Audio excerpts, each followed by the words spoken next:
Subscribe and share my channel Sudarsana.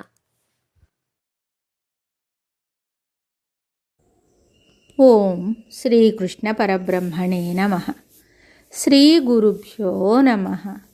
Srimad Bhagavad Gita 18వ అధ్యాయము మోక్ష సన్యాస యోగము 2వ శ్లోకము.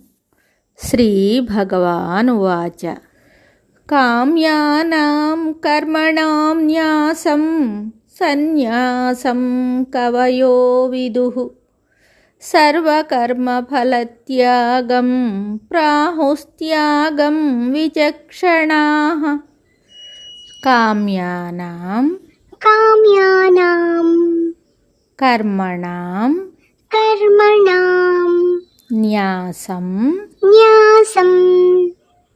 సన్యాసం కవయో విదుః సర్వకర్మ ఫలత్యాగం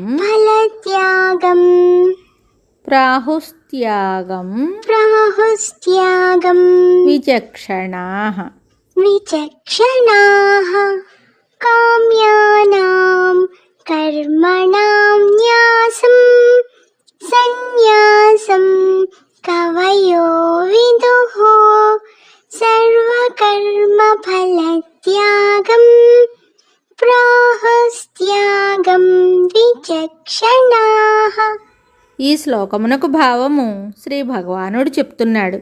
ఓ అర్జున, కామ్యకర్మలను వదులుటయే సన్యాసమని కొందరు పండితులు చెప్తారు.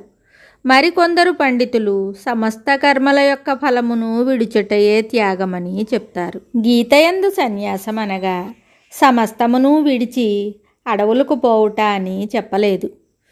కామ్యకర్మలను విడుచుటయే సన్యాసమని చెప్పబడింది. అనగా ఇట్టి సన్యాసమును గృహస్థులు కూడా ఆచరించవచ్చునన్నమాట.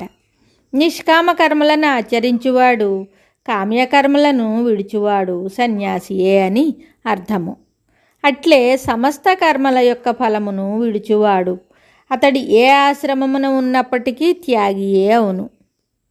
మరి ఒక శ్లోకంతో మళ్ళీ కలుద్దాం. శుభం. Subscribe and share my channel Sudarsana.